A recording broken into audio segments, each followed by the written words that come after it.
Taurus, hi! Welcome to Mr. Queen PH.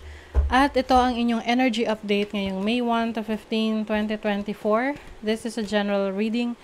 Just take what resonates. Watch your Sun, Moon, Rising, Venus for other messages. And thank you sa lahat ng mga sumusuporta dito sa ating channel. Just a reminder, gamitin nyo lamang ang reading na to bilang gabay. Pa-follow, like na rin ang ating Facebook at TikTok. Lahat po yan, Mr. Queen PH. Like, share, subscribe, turn on post notifications para lagi kayong updated sa ating mga readings. And if you're interested in private readings, meron tayong promo ngayon, 3rd anniversary promo, 25% discount on all tarot reading services from May 2 to 15. So kung mag-book kayo ng May 2 hanggang May 15, 25% discount yan. Ayan. So meron tayong link sa description at sa pinned comment. Paki-check na lang. So, let's see, Taurus. Ano ang update for you? May 1 to 15. May 1 to 15.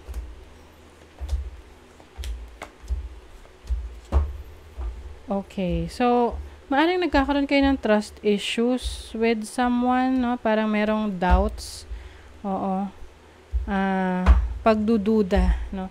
Maybe sa isang tao, sa connection mo with someone, or pwedeng sa tauhan mo, katrabaho mo, parang meron siyang mga ginagawa na itinatago sa'yo dahil syempre pwedeng magagalit ka or hindi mo magugustuhan. So, maging alerto. Be careful. Okay? So, some of you naman, maaring energy nyo to, parang may gustong gumante, or gumante. So, medyo mag-ingat sa mga ganun, kasi syempre, may karma, no? Oo, either, meron kang, mag-take ka ng revenge, rin naman, babalik rin sa'yo. So, hayaan mo na lang, ang universe ang magbigay ng karma dun sa tao na yon. So your challenge is the 4 of Cups. Meron ditong discontentment, no? Pwedeng di kayo masaya sa situation nyo ngayon, pwedeng sa relationship, you feel na hindi kayo napapansin, or pwedeng sa trabaho ninyo, feeling nyo hindi nabavalue yung inyong effort sa work, sa career, na meron kayong nakakaligtaan na ibang opportunity na mas magandang i-explore ninyo. This is also being grateful for the blessings na meron kayo. And of course, if we become grateful sa mga blessings na natatanggap natin, lalo tayong i-bless. Kasi high vibrational yung pagiging grateful, diba?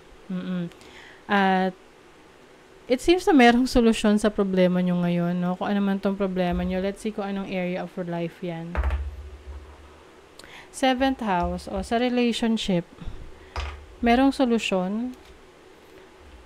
Pwedeng hindi nyo lang nakikita sa ngayon. Pwedeng may kinalaman yung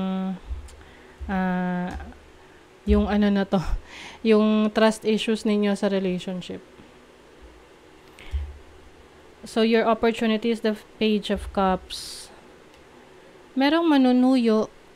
Oo, merong pwedeng magsusorry sa nagawa niya. So, this is an opportunity to make up for it, no? Yung tipong para magkaayos kung ano yung mga misunderstanding ninyo. Kasi sa relationship, hindi naman laging isa lang yung may kasalanan dyan. Pwedeng yung isa rin, no? So, mas maganda na maging open kayo sa isa't isa. And be more vulnerable pagdating sa emotions ninyo. Kasi minsan, 'di ba, yung iba, hinihintay talaga na sabihin. Kasi parang yun yung confirmation. Kasi 'di ba, kahit anong tahimik ng isang tao, hangga't hindi niya sinasabi yung totoo niyang nararamdaman.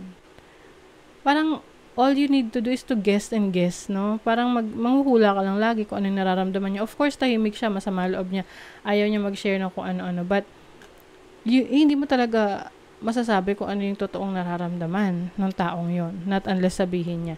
So, you have the opportunity to talk, to express your feelings. Parang ano to tampuhan, selosan. Relationship yung energy for you, Taurus. So, your blessing is the King of Cups. This is the energy of someone who's very loving, caring.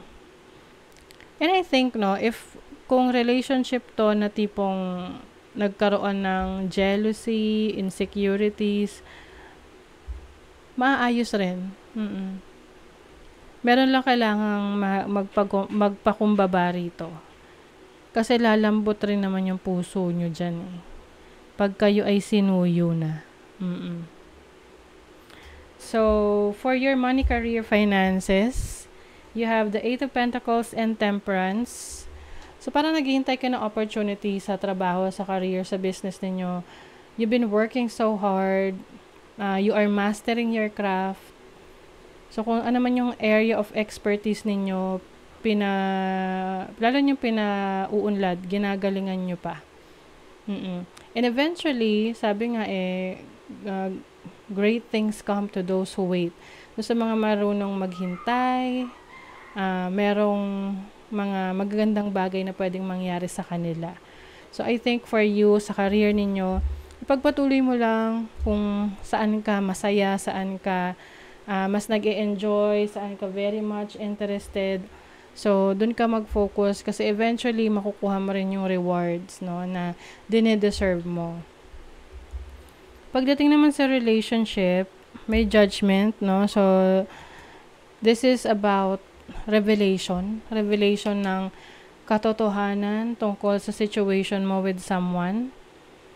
Maaring marirealize mo kung itong taong ito ay gusto mong makasama moving forward or ili-let go mo na at magpo-focus ka sa sarili mo to take care of yourself.